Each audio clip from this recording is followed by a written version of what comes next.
आज के इस सामाजिक प्रतिनिधि सम्मेलन में उपस्थित भारतीय जनता पार्टी के कर्मठ और लोकप्रिय अध्यक्ष माननीय श्री स्वतंत्र देव सिंह जी, केंद्रीय मंत्री श्री BL वर्मा जी, प्रदेश सरकार में मेरे सहयोगी मंत्री श्री संदीप सिंह जी, श्री लाखन सिंह राजपूत जी,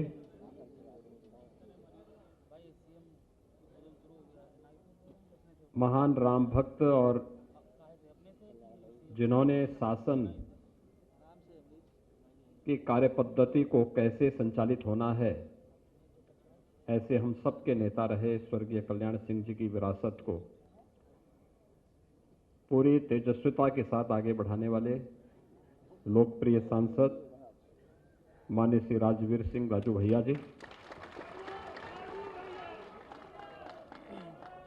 माननीय सांसद श्री मुकेश राजपूत जी, पिछड़ा वर्ग मोर्चा के प्रदेश के अध्यक्ष श्री नरेंद्र कश्यप जी, माननीय विधायक श्री विपिन वर्मा डेविड जी, श्रीमती बिमलेश वर्मा जी, आज के इस कार्यक्रम में उपस्थित सभी माननीय विधायकगण, लोधी समाज से जुड़े हुए सभी उपस्थित भाइयों बहनों, आप सभी लोग प्रदेश की राजधानी लखनऊ में आए हैं। मैं आप सबका हृदय से अभिनंदन करता हूं, स्वागत करता हूं।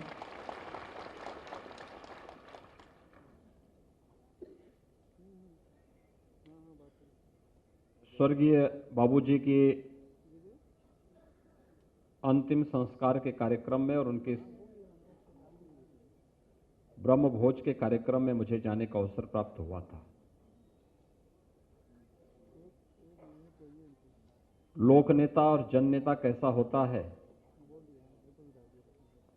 यह उदाहरण देखना है तो स्वर्गीय बाबूजी के साथ उमड़ा हुआ जन सैलाब इस बात का उदाहरण रहा है।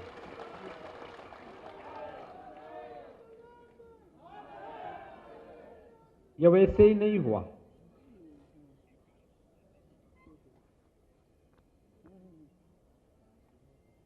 स्वर्गीय बाबूजी का पूरा जीवन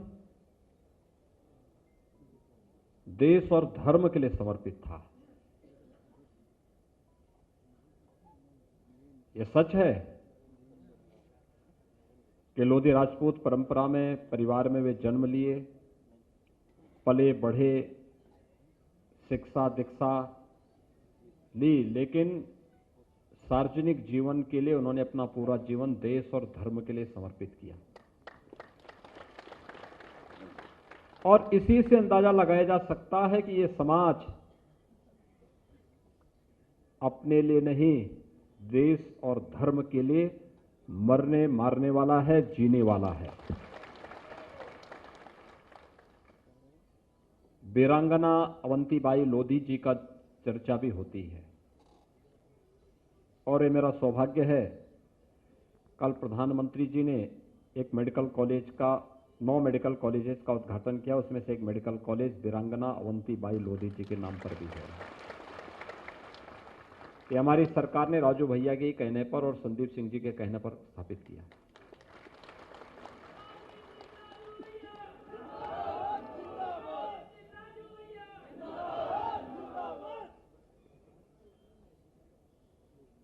एटा में कोई मेडिकल कॉलेज की बात करता था क्या?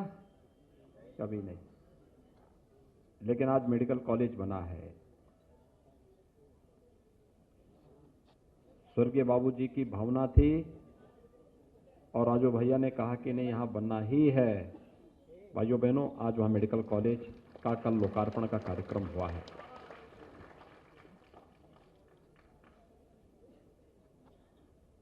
हम लोगों को प्रदेश में 3 महिला PSC बटालियन की स्थापना करनी थी। लोगों ने कहा नाम क्या होगा? हमने कहा एक नाम होगा वीरांगना अवंती बाई के नाम पर। याद करिए,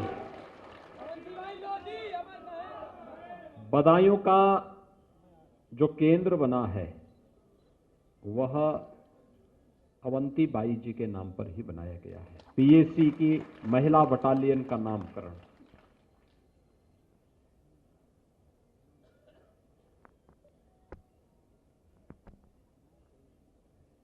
जब स्वर्गीय बाबूजी के नाम पर किसी भवन के नामकरण की बात आई तो मैंने राजू भैया से कहा, मैंने कहा आपका काम नहीं भैया, हमारा काम है। क्योंकि कल्याण सिंह जी ने अपने परिवार के लिए नहीं जिए थे,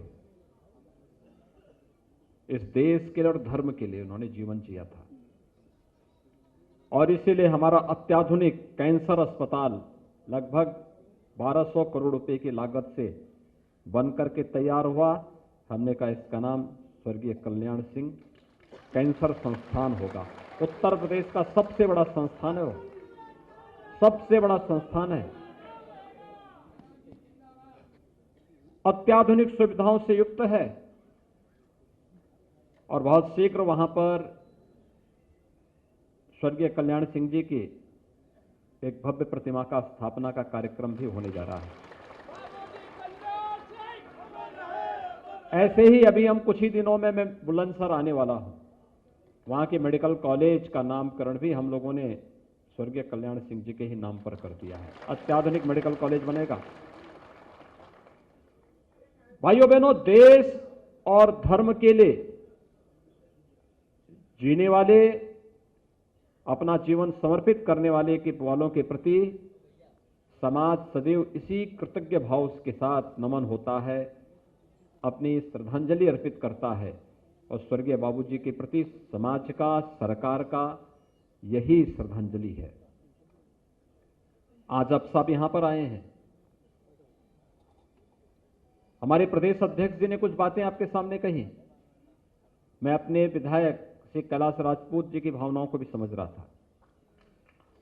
भाइयों बहनों, दलीय सीमाओं से ऊपर उठ करके लोग काम करते हैं, लेकिन जब कोई आपराधिक मानसिकता के साथ कार्य करता है तो उसी संकीर्णता के दायरे में रह करके सामाजिक ताने बाने को छिन्न भिन्न करने का कार्य करते हैं, जैसे 2017 के पहले प्रदेश में देखने को मिलता था।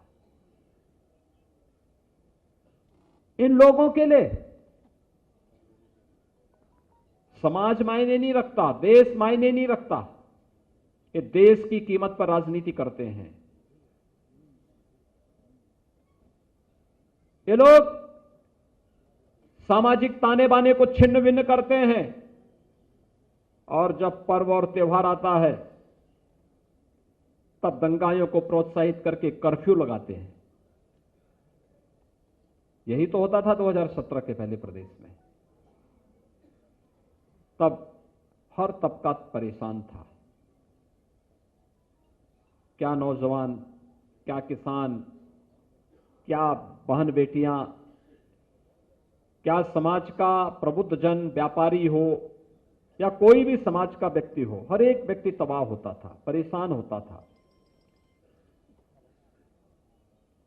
2017 में हम लोगों को जो व्यवस्था मिली, प्रदेश की एक जर्जर व्यवस्था मिली, बिगड़ा हुआ प्रदेश मिला। लोग कहते थे कैसे होगा। हम कहते थे प्रधानमंत्री के रूप में मोदी जी हैं, उनका मार्गदर्शन है, और जिस प्रदेश में शासन की एक नजीर के रूप में स्वर्गीय बाबूजी ने जो भी व्यवस्था बनाई है, उत्तर प्रदेश उसी तर्ज पर आगे बढ़ेगा। और भाइयों बहनों, पिछले 4.5 वर्ष के अंदर परिवर्तन प्रदेश के अंदर हर एक क्षेत्र में देखने को मिला होगा, हर एक क्षेत्र में देखने को मिला है। आखिर ये सुविधाएं पहले भी लोगों को मिल सकती थी, गरीबों को मिल सकती थी, और किसी भी पार्टी का, किसी भी संस्था का कसौटी की जांच करनी हो तो सबसे महत्वपूर्ण माध्यम होता है जब संकट आए तब देखें। और इस सदी के सबसे बड़े संकट से वर्तमान में भी हम लोग जूझ रहे हैं, पूरा देश, पूरी दुनिया जूझ रही, कोरोना महामारी से। कोरोना महामारी के दौरान आप सबने देखा होगा या तो केंद्र सरकार और प्रदेश सरकार कार्य कर रही थी, या भारतीय जनता पार्टी और राष्ट्रीय स्वयंसेवक संघ का स्वयंसेवक कार्य कर रहा था। बाकी अन्य दलों के लोग सो रहे थे, होम क्वारंटीन में थे, आइसोलेशन में थे। जब आपके संकट के समय, समाज के संकट के समय ये लोग आइसोलेशन में थे, तो चुनाव में भी इन्हें आइसोलेशन में भेजने की तैयारी होनी चाहिए। ये सामाजिक सम्मेलन इसी बात को लेकर के किए जा रहे हैं। आपने देखा होगा, मैं तो कोरोना के समय भी अलीगढ़ गया था। अलीगढ़ विश्वविद्यालय में भी मैंने बैठक की, अन्य संस्थाओं में भी बैठक की, अलग अलग जगहों का निरीक्षण किया। हमारे जितने भी माननीय सांसद विधायकगण, नीचे भी जितने हमारे विधायकगण हैं, सभी लोग जगह जगह जा रहे थे। रोशन लाल जी का तो रोज ही फोन आ जाता था मेरे पास, रोज फोन करते थे। कभी किसानों की समस्या को लेकर के, कभी क्रय को लेकर के, कभी किसी अन्य चीज को लेकर के। मैं इनसे कहता था कि अरे पहले कोरोना से बचाओगे कि कोरोना से बच जाएगा, कोई दिक्कत नहीं, लेकिन अब किसानों का क्रय भी होना चाहिए। यानी एक तड़प है समाज के लिए, तब ये चीजें होती हैं। भाइयों बहनों, क्या इस प्रदेश के अंदर कांग्रेस को, सपा को और बसपा को शासन करने का अवसर नहीं मिला था क्या? और क्या उनकी जिम्मेदारी इस प्रदेश के प्रति नहीं थी? और एक दिल्ली वाले हैं, वे तो दिल्ली से यूपी बिहार वालों को ही भगा दिए थे। आज कह रहे हैं हम ये फ्री देंगे, वो फ्री देंगे। अरे जब अवसर मिला था, जब लॉकडाउन लगा था, सबसे पहले उत्तर प्रदेश के वासियों को, उत्तर प्रदेश के नागरिकों को इन्होंने दिल्ली से भगाने का काम किया था। और भाइयों बहनों, इनको बताने की आवश्यकता है कि दिल्ली संभाल नहीं पाए, एक छोटी सी दिल्ली संभाल नहीं पाए। यूपी और बिहार के लोगों को दिल्ली से भगा दिए। और जब उत्तर प्रदेश विधानसभा का चुनाव आ रहा है तो उत्तर प्रदेश नजर आ रहा है। पहले भगवान राम को गाली देते थे, लेकिन आज जब लगता है कि अब राम के बगैर नैया पार होने वाली नहीं है, तब अयोध्या में राम जन्मभूमि में दर्शन करने भी आ रहे हैं। अच्छी बात है। राम के महत्व को, राम के अस्तित्व को कम से कम इन्होंने स्वीकार तो किया। अन्यथा विपक्षी दलों का कोई नेता ऐसा नहीं जिन लोगों ने 6 दिसंबर 1992 को स्वर्गीय बाबूजी को कोसा न हो, कटघरे में न खड़ा किया हो,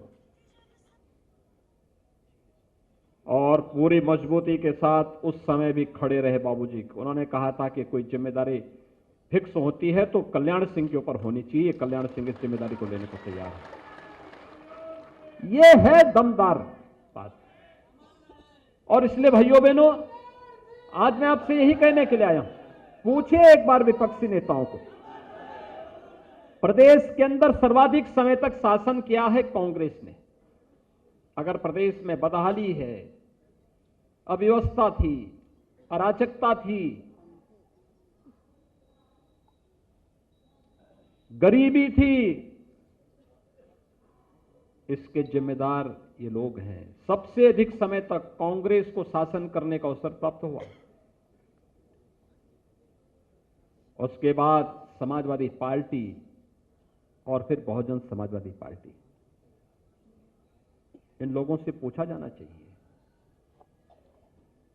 चाहिए कि आखिर उस कालखंड में इन्होंने अगर प्रदेश के हितों के लिए कुछ किया होता,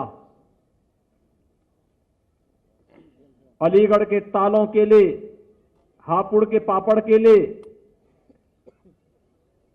रामपुर के चाकू के लिए, बरेली के चूड़ी के लिए इन्होंने कुछ किया होता, तो भाइयों बहनों, प्रदेश का नौजवान पलायन करने के लिए मजबूर नहीं होता। हमारी सरकार ने किया। प्रधानमंत्री मोदी जी के मार्गदर्शन में एक जनपद एक उत्पाद, और आज तो अलीगढ़ में डिफेंस कॉरिडोर का भी एक केंद्र स्थापित होकर के वहां तेजी के साथ रोजगार का सृजन भी होगा, आगे भी बढ़ेगा।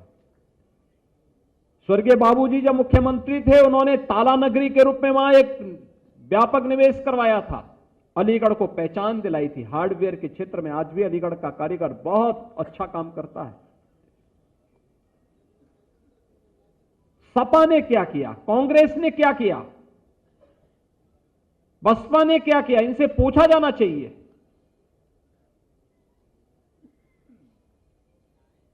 एक एक जनपद की उत्पाद को आज प्रमोट करने का कार्य हो रहा है।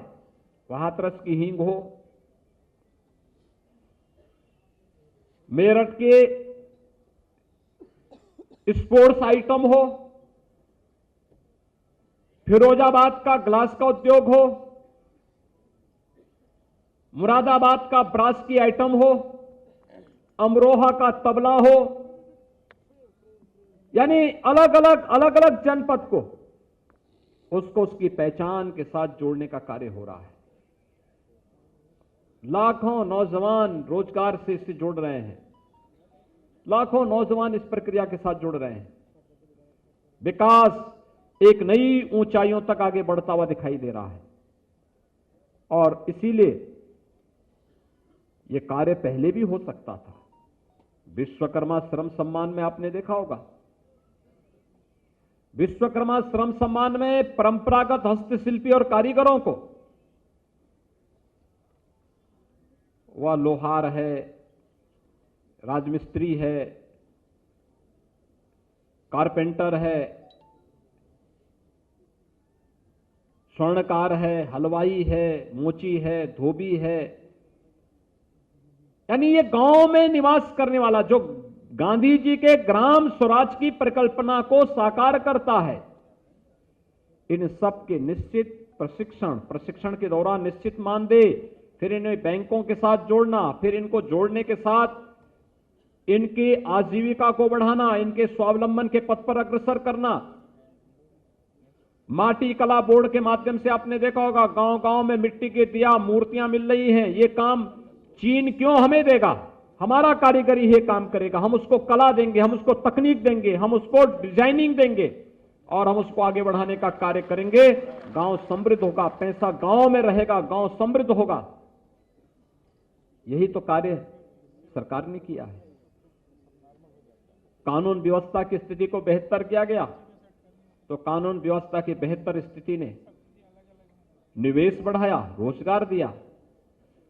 आज हर तबके के नौजवान की नौकरी लग रही है, सरकारी नौकरी लग रही है, यानी जिस क्षेत्र में नौकरी लग रही है। पहले क्यों नहीं लगता था? पहले ये नौकरी को एक परिवार और एक खानदान क्यों अपनी गिरवी मान लेता था? आज तो कोई नहीं कर सकता। आज तो नौकरी पूरी पारदर्शी प्रक्रिया के साथ संपन्न हो रहा है। प्रदेश का नौजवान नौकरी पाएगा, प्रदेश के अंदर अपनी ऊर्जा और अपनी प्रतिभा का लाभ देगा। आज हो रहा है। पहले गरीबों को मकान नहीं मिलते थे, जाति देखी जाती थी, क्षेत्र और मजहब और मत देखा जाता था। आज तो 4.5 वर्ष में 43 लाख से अधिक नौजवान, 43 लाख से अधिक परिवारों को हम मकान दे चुके हैं, एक एक आवास उपलब्ध करा चुके हैं। 2 करोड़ 61 लाख से अधिक लोगों परिवारों को एक एक शौचालय उपलब्ध करवा चुके हैं। हर ग्राम पंचायत में सामुदायिक शौचालय भी बन रहा है। उस शौचालय की देखभाल करने के लिए गांव की किसी एक महिला को जिम्मेदारी भी दी जा रही है। हर महीने 9,000 रुपए उस महिला को उपलब्ध करवाया जा रहा है। बिजली निःशुल्क कनेक्शन और इंफ्रास्ट्रक्चर को आगे वहां तक बढ़ाने की व्यवस्था हो, या फिर 5 लाख रुपए का आयुष्मान भारत का कार्ड। कोरोना कालखंड में हर गरीब को फ्री में राशन, यह पहले भी दिया जा सकता था। पहले सोच नहीं थी। पहले की सोच केवल अपने व्यक्तिगत परिवार तक सीमित थी, एक खानदान तक सीमित थी। लेकिन आज पूरे प्रदेश को ही परिवार मान करके कार्य किया जा रहा है। पूरे देश को परिवार मान करके प्रधानमंत्री जी मार्गदर्शन भी देते हैं, नेतृत्व भी देते हैं। और पूरे देश को परिवार मान करके शासन की योजनाओं का लाभ दिया जा रहा है। यही अंतर है और उस अंतर को एक एक नागरिक तक बताना की आवश्यकता है। पहले होड़ लगती थी। किस बात की होड़ लगती थी? होड़ इस बात की लगती थी कि कौन कितनी अवतार की पार्टी दे देगा, सरकारी आयोजन हो जाए। आज तो नहीं होते। अगर हमारा सेकुलर स्टेटस है तो सबके लिए समान होगा। पहले पर्व आते थे, होली आती थी, दीपावली आती थी, विजयादशमी आती थी, दुर्गा पूजा आती थी, जन्माष्टमी आती थी, शिवरात्रि आती थी, रामनवमी आती थी, कर्फ्यू लग जाता था। पर्व और त्योहार मनाने ही नहीं देते थे। एक तरफ कर्फ्यू, दूसरी तरफ प्रशासन का डंडा। आस्था को कैद करके रह जाते थे। आज तो ऐसा नहीं। आज तो आपकी आस्था के सामने कोरोना भी पस्त हो गया है।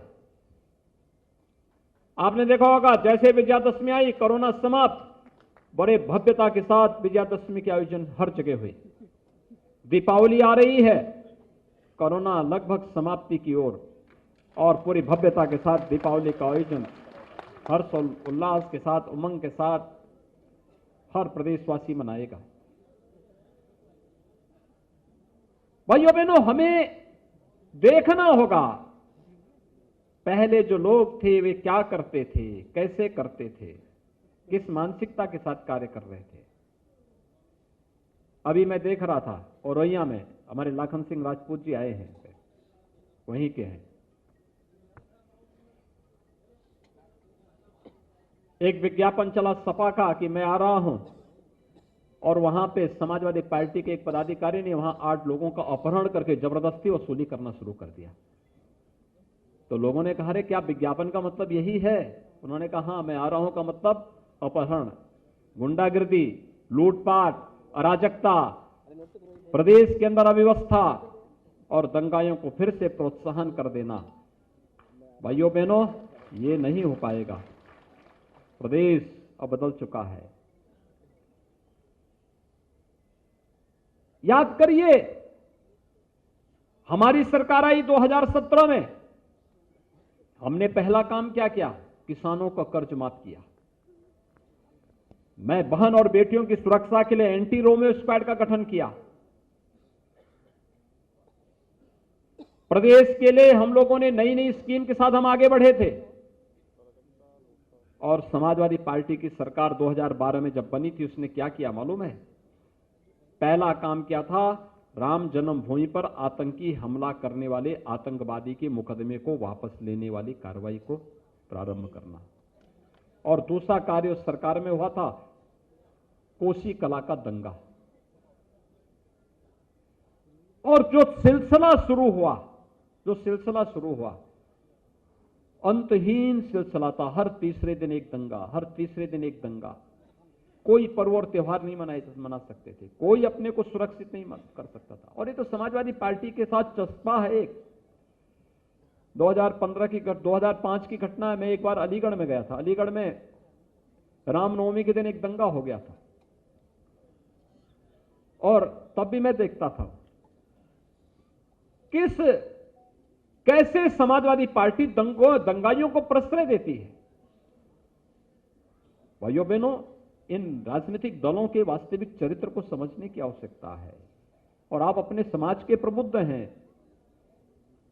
कोई एमपी है, कोई एमएलए है, कोई जिला पंचायत अध्यक्ष है, कोई ब्लॉक प्रमुख है, कोई जिला पंचायत का सदस्य है, कोई किसी बोर्ड और निगम का चेयरमैन है, कोई ग्राम प्रधान है, कोई क्षेत्र पंचायत समिति का सदस्य है, कोई किसी विद्यालय का प्रबंधक है, कोई समाज में अलग अलग क्षेत्र में छोटा और बड़ा उसका दायरा हो सकता है, कम या ज्यादा दायरा हो सकता है, लेकिन हर एक क्षेत्र में आप नेतृत्व देने वाले हैं, समाज के जागरूक प्रहरी हैं।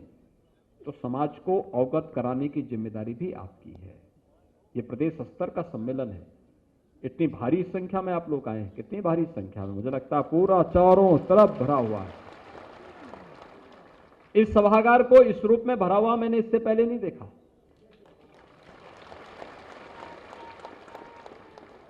इस रूप में उत्साह देखने को पहले नहीं मिलता था। लेकिन स्वर्गीय बाबूजी के संस्कार, वीरांगना अवंती बाई की राष्ट्रभक्ति और भाइयों बहनों, उस परंपरा को आपके वर्तमान नेतृत्व जिस रूप में आपको आगे बढ़ाने का कार्य कर रहे हैं, आपकी जिम्मेदारी बनती है एक एक परिवार के पास, एक एक गांव, एक एक परिवार के पास जाकर के अवगत कराना। और अभी से तैयारी 2022 की तैयारी, ये चीजें अगर हम लोग करते हुए दिखाई देंगे तो समाज का भी, देश का भी और धर्म का भी कल्याण होगा, सबका कल्याण होगा। सब लोग एक अच्छी दिशा में आगे बढ़ेंगे, सुख और समृद्धि की दिशा में आगे बढ़ेंगे। और उस सुख और समृद्धि के मार्ग पर आगे बढ़ने के लिए हम सब प्राणपण से कार्य करेंगे, इस विश्वास के साथ। आप सभी, दीपावली के पहले हर व्यक्ति व्यस्त होता है, कोई खरीदारी के लिए, कोई अपने घर की साफ सफाई के लिए, कोई खेती बाड़ी के दृष्टि से व्यस्त रहता है। और आपका समाज तो वैसे भी खेती किसानी पर बहुत ध्यान देता है, बहुत ध्यान देता है।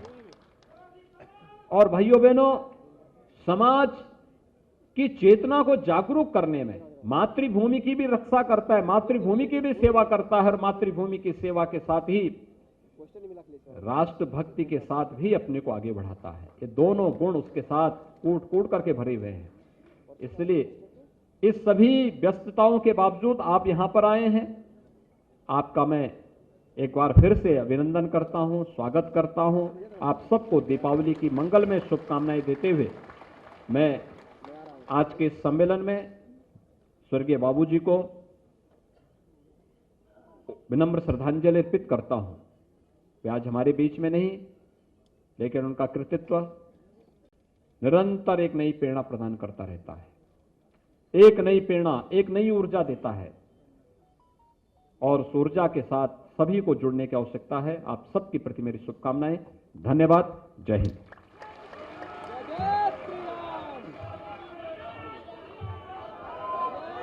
महाराज जी,